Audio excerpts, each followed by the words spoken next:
In this lesson, we are going to be talking about relating with money. Free spirits and nerds unite. Open up your workbooks to that lesson and get ready. As you're doing that, I want to tell you an old story. I'm sure it's not true, but it's funny and it makes my point, so I'm going to use it anyway. There's a story that's told of George Bush Sr. and probably the best first lady that we've ever had, his wife Barbara.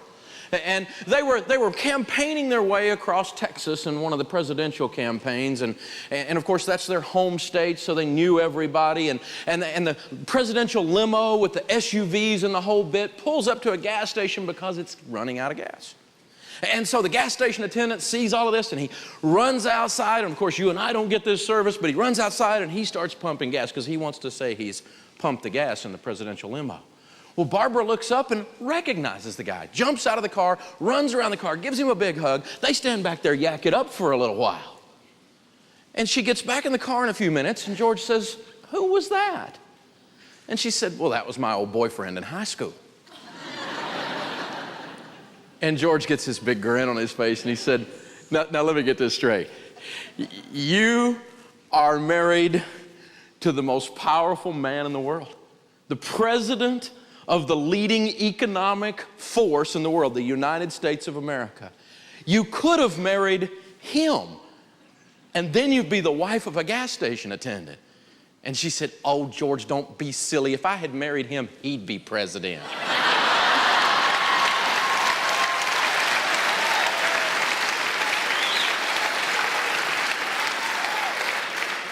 Proverbs 31 says, "Who can find a virtuous wife? For her worth is far above rubies. The heart of her husband safely trusts her, and he will have no lack of gain." Interesting. Let me introduce you to my wife, Sharon Ramsey.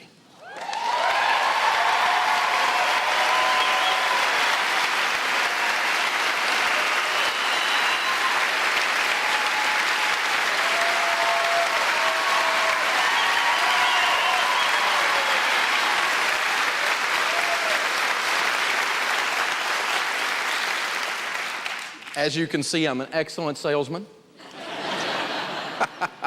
But Sharon and I have an agreement. She has agreed to stay married to me if I don't ask her to do public speaking. So she gets to come out here and just say hi this way and get to meet you guys, but I wanted you to see the reason for my success. Thanks.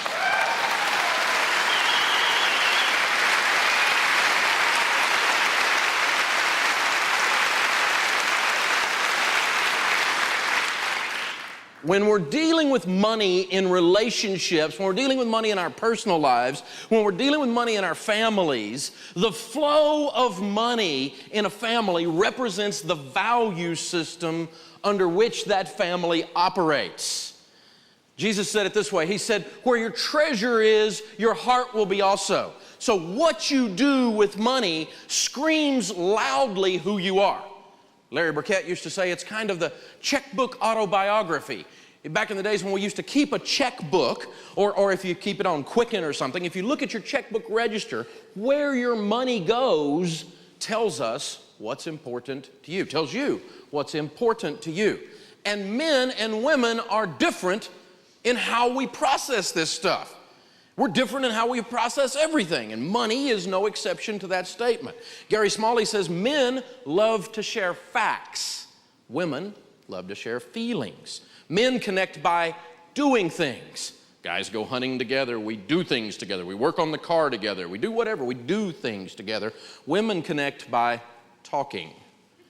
Guys can hang out all day. My son and I drove 2.5 hours after a football game home and didn't say a word, and we were perfectly okay with that.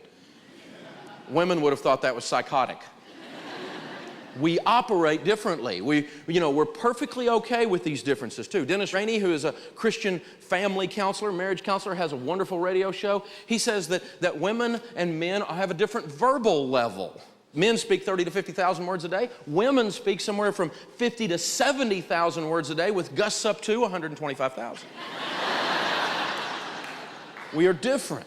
Gary Smalley says men tend to be controlling. Women tend to remain agreeable. Women would say amen. Men tend to be independent. Women tend to be interdependent.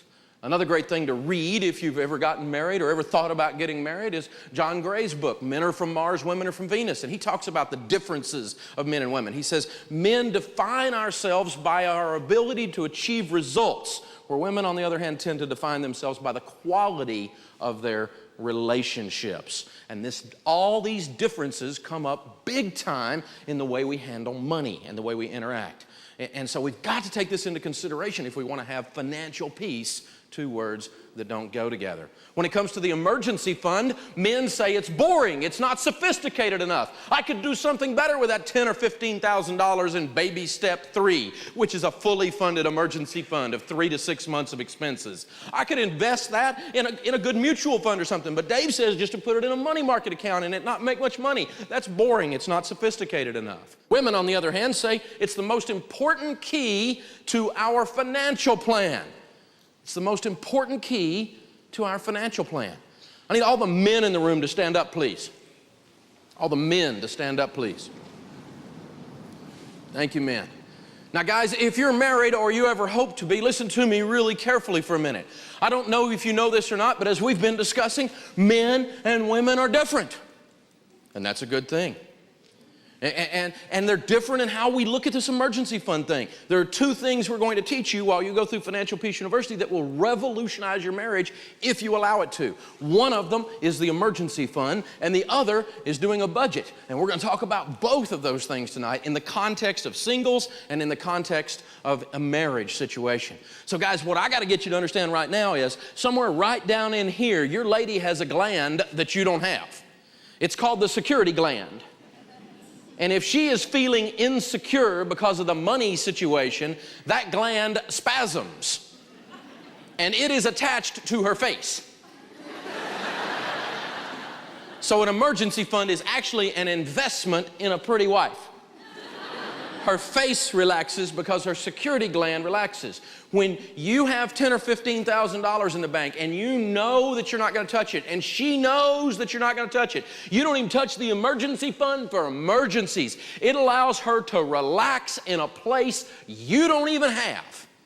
Am I right, ladies? So the message, guys, is you don't have to get it. You just got to get it. You need to do that emergency fund, and it's an investment in your marriage. Thanks, guys. Have a seat. And if you look carefully at the screen, guys, you're going to see what will happen if you do not get an emergency fund.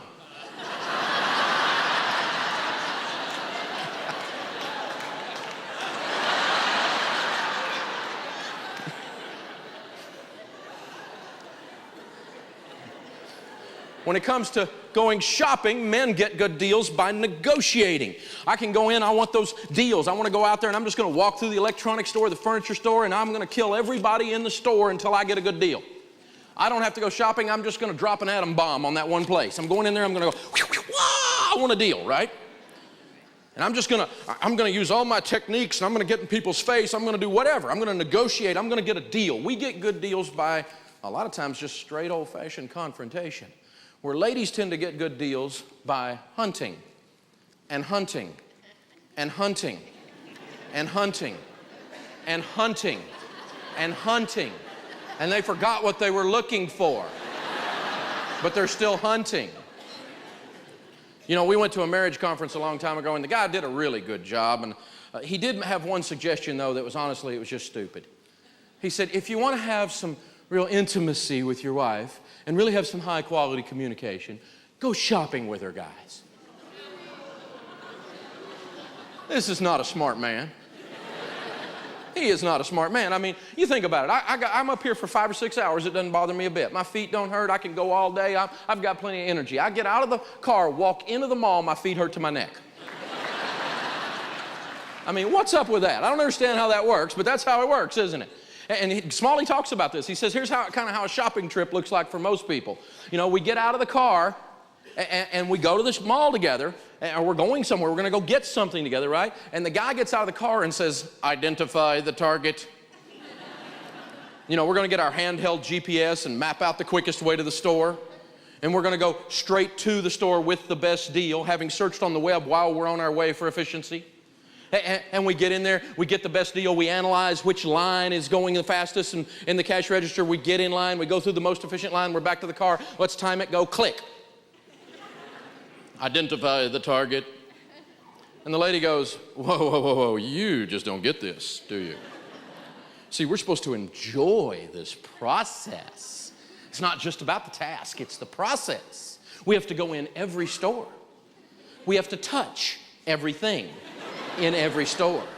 We have to try a whole lot of it on, buy most of it, discuss the checkout girl's family problems with her as we're going out, and then tomorrow we're going to bring most of it back.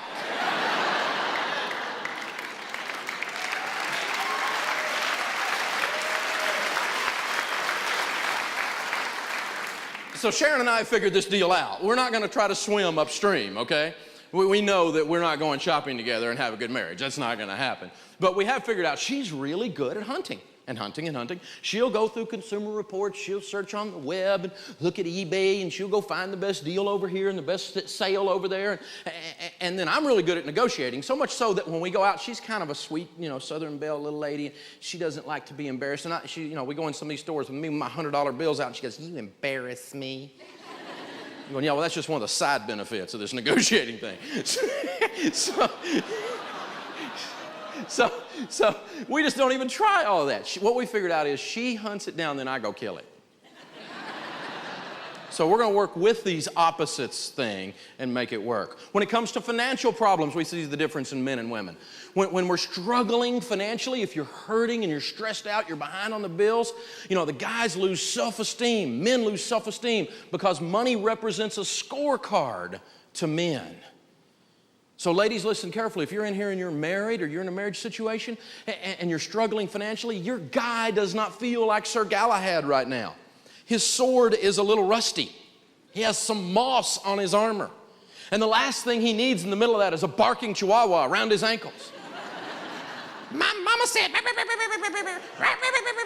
he may find one last use for that sword. Guys, you need to look at this. When you're in financial trouble, women face fear. Sharon made us change it. She said the word is terror. Because money with ladies, as we said, represents security. There's that security gland. So if you're in here and you're struggling financially, don't let the stress of those financial things take your marriage. Guys, you need to step up. She needs an extra 3 to 6 non-sexual hugs a day. Some of you guys need to look up non-sexual. This is touch that's not going anywhere. Touch for the purpose of reassurance. Touch that says, when we got married, we didn't have anything. If we go back to not having anything, that'll be okay as long as I'm with you. I don't want to lose everything, but if I do, as long as we come out of this together, we're going to be okay. Touch says that. And you need to say that out loud, guys, because she's afraid in a place you don't have at that moment. She's not weaker than you. They're actually more resilient, ladies are, in financial stress than guys are in a lot of ways. But they need that touch. They need that reassurance as a part of the program. So step up, gentlemen, in that situation. Now, the number one cause of divorce in North America today is money fights. Money is the one thing people say they argue about the most in marriage, according to a Stanley and Markman study. 7 out of 10 couples disagree about financial issues, according to an article in USA Today. 57% of divorced couples said that financial disputes were the primary reason they did not get along, according to a study done by Citibank. It's the number one thing that breaks up marriages. Hear me again. The number one thing that breaks up marriages, money problems and money fights. If it's the number one problem, then it's also what Larry Burkett used to say, it's the number one opportunity in our marriages to take them to a better level, to take a good marriage and make it fabulous, to take one that's struggling and looks like it's not going to make it and bring it back together and let it heal. And you can do that through stuff like doing a budget, like agreeing on our spending, because when we agree on our spending, again, we're agreeing on our value system, and that is absolutely vital. See, the deal is this. When you get married, what happens is, the preacher lies to us, doesn't he? He says, and now you are one. You remember that? Do you remember the first year? Yeah, your mama's ugly too. You remember the first year, right? See, so what we do, we go down the aisle, dun, dun, dun, dun, dun, dun, dun, right? And the preacher comes down and he says, okay, we're going to tie the knot, right? Well, when we get ready to tie that knot, the problem is stuff gets in the knot, doesn't it? And you grew up in a household where your parents spent everything they made. And she grew up in a household where they saved everything they made. And that was cute when you were dating. And it's not cute anymore. It becomes a potential destructive force. There's a knot going on right there in the money. And it's, I want to save money. I want to give money. I want a new washer and dryer. I want a bass boat. I want to go on vacation. I'm worried about retirement. Dave Ramsey said, and we get all of that in there, right? Every bit of that's in there, right? And you get this whole thing going on. But what we have discovered is this. If you will sit down together, if you will learn to work together, agree on your spending, because when you agree on your spending, again, you agree on your value system, you're agreeing on your goals, you're agreeing on your dreams, you're even agreeing on your fears. And so when you agree on all of that, what happens is the budget takes all the knots out of your marriage and you get oneness in your marriage and unity.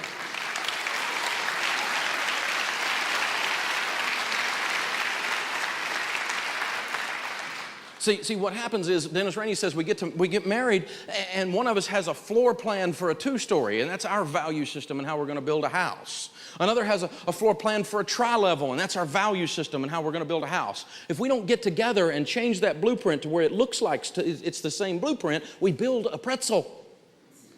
When you agree on your value system, you will reach a level of unity in your marriage. But if that doesn't work, you can always adopt that international sign of money in marriage.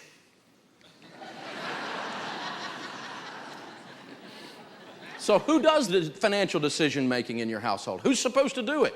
Some people say, well, the man should do it. And other people say, well, women are much smarter, they should do it. The truth is, both of you should do it. Both of you should do the financial decision making. Both of you have to. The one with the natural gift for details can prepare the budget, but the decision making should be done by both of you. Now, typically, not only do opposites attract in the sense of men and women are different, but opposites attract in other things too. One of you is late for everything, and the other one is on time. Have to be on time for everything. You have to be early for everything. One of you was up at 6 o'clock in the morning going, we have to get over there. We want to get a good seat. We have to get over there. I want to get a good parking place. Did you see the parking? Oh, I've got to get a good seat. And the other one's going, look, they're not going to really say anything important for the first hour anyway. You know? It's that way at our house. I have to be on time for everything. I'm like the nerd of the family, right? My wife, it doesn't matter. She'll get there sometime. It's okay. And, you know, when our kids were little, we lose our religion getting ready for church. I'm like, by the time we get there, Jesus is going to be gone. And one Sunday, she used this line that Steve and Annie Chapman, friends of ours that do ministry to the family, use. Steve's got a great sense of humor, and she used it on me. She said, This Sunday, why don't we trade places? You get the kids ready, and I'll go out in the driveway and honk the horn. Opposites attract. One of you's in here burning up right now, and the other one's freezing to death. You ever have those thermostat wars at your house? It's not cold. Yes, it is. It's not cold. Yes, it is. And back and forth. I threatened to get one of those locking glass things over it like you have at the office, you know? Just keep your hands off of it. The concept of a thermostat is it adjusts itself, you know? And now I'm hot, now I'm cold. And we're back and forth, opposites attract. One of you is a spender, one of you is a saver. And that's a good thing. You need each other. You spenders need a saver in your life so you don't retire and have to buy that cookbook, 72 Ways to Prepare Alpo, and love it. You savers need a spender in your life so you have a life. And typically what happens is the nerd, the one that is very organized, you know, the detail person, the underwear drawer is folded, must be on time, everything has a place, really enjoys for the bills to be paid on time. Late, oh, don't give me a late charge. Oh. How many of you are like me? I'm a nerd at my house. Or if you're the nerd at your house, raise your hand. Come on, be proud, nerds. Come on. You know, nerds are very precise. They're having to think about this for a moment. Maybe I am a nerd and I wouldn't want to have a problem with my integrity. I'll have to think this through, you know. But nerds are very, very precise people, right? We have to have things the way they're supposed to be. That's the way it's supposed to be. And I want my shirt tail to be tucked in just right. I looked in the mirror before I came out here. It's not perfect and it's bothering me. You know, that's the way it is with nerds, right? That's how you do things. So the nerd likes doing the budget. It gives them it gives them this sense of power, this sense of control. Some nerds are real big-time control freaks, but all nerds are at least a little bit a control freak. You know what I'm saying? And we're actually going to introduce some folks to you. We're going to introduce the nerd. We've arranged to have a nerd visit with us tonight, and a free spirit too for that matter. But first, let me introduce you to our nerd for the evening. Dan is our nerd for the evening. Come out, Dan.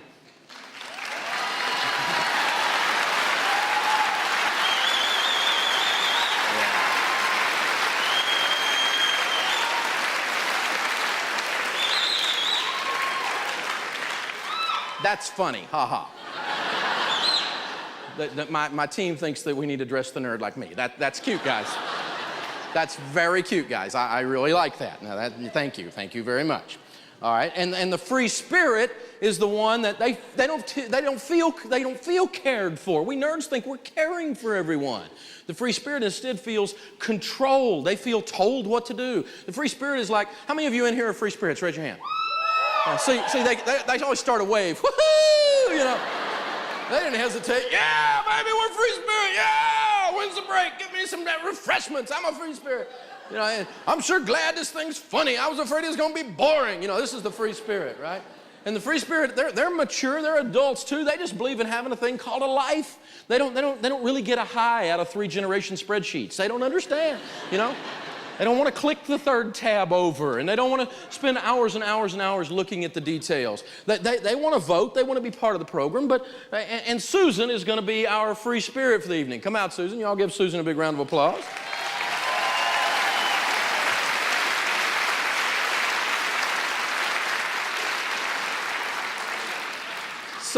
So what happens is the nerd and the free spirit get married, but they don't really become one, do they?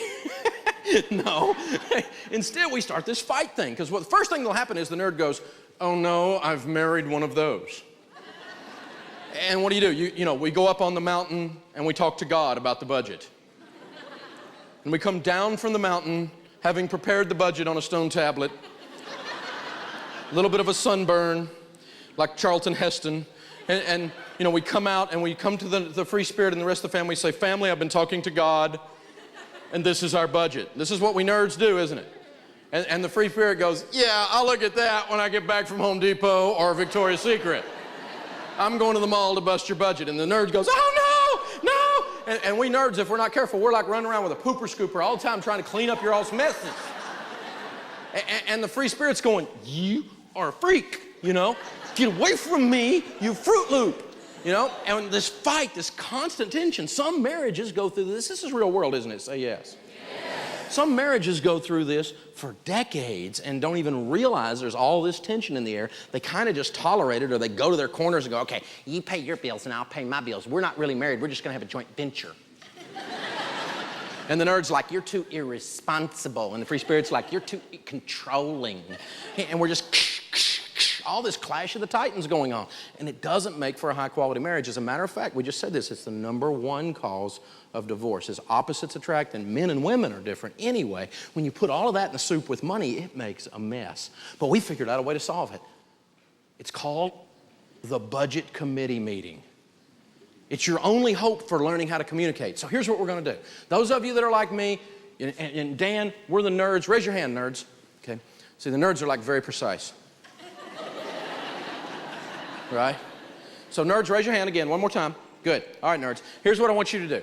I want you to do a budget. In the super saving lesson, when we said go home and do the quickie budget, you almost had it done before you got out of the parking lot.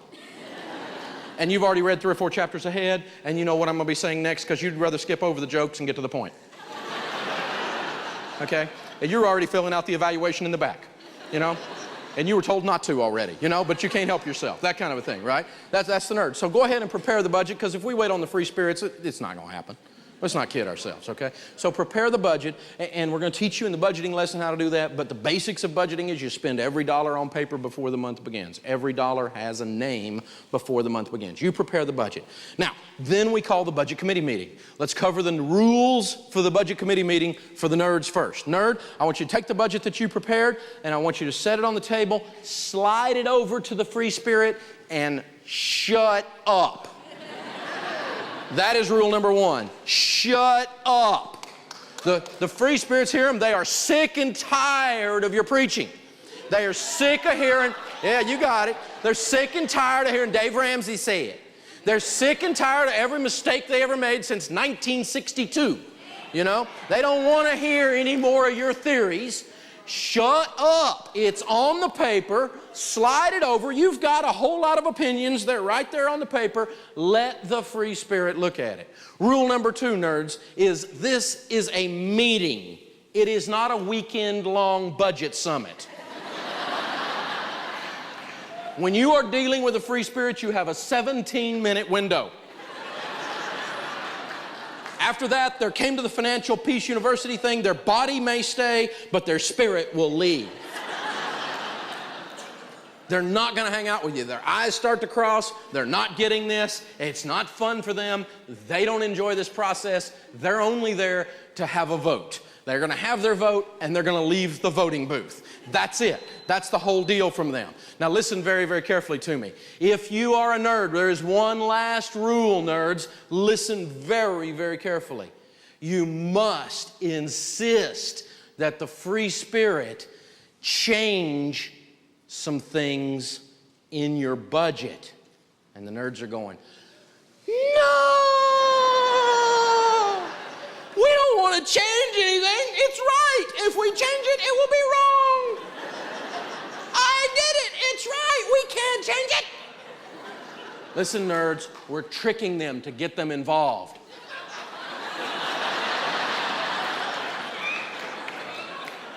All right, free spirits, raise your hand. All right, did I take up for you? Say yes. All right, so listen up, free spirits. You have a couple of rules for the budget committee meeting too. Rule number 1, free spirits. You must come to the meeting. Rule number 2, you must bring your brain. You have to give adult, mature input in the meeting. I want one isn't covered under that heading. You look at the budget and you go, honey, I think $1,800 might be a little high for green fees when we have $14 for food. And you make an adjustment there, like switching those two numbers. But you can't just go, I want more money for clothes. Okay, we're going to raise clothing by $200. That's fine, honey. Where's the $200 going to come from? I don't care. Who are you, the government? It has to come from somewhere, right? If we're going to raise a category by 200, we have to lower some others by the same amount. That's how this works. It balances. It's a neat concept. Okay? So adult-like input says you change some things around by raising a few and lowering some others by that same amount so that we still end up with a 0. And rule number 3, free spirits, if you will work with your nerds on this, you will have the best quality relationship of any marriage you know. You will run into people everywhere who are in awe of the communication level in your marriage. It will totally transform how you communicate. It will bring a level of unity, a level of oneness to everything that you're doing, and then you'll start to win financially. It's worth it. But free spirits, there's a phrase that you have been saying. This is your last rule. You can never again say this phrase. And you use it all the time. We know you do, especially we nerds know it. Sometimes you say things like, whatever you want to do, honey. Wrong cop-out breath. You have to get in the game and place your vote. You both have a vote. We come into agreement. That's called unity. Both place their vote. No, just... You're smarter than me. You take care of it. I'm going to go over here and mess up your plan, though. And that's what free spirits do too often. No, you've got to place your vote, and then when the budget is done, we pinky swear and we spit shake, and this is a lock, baby.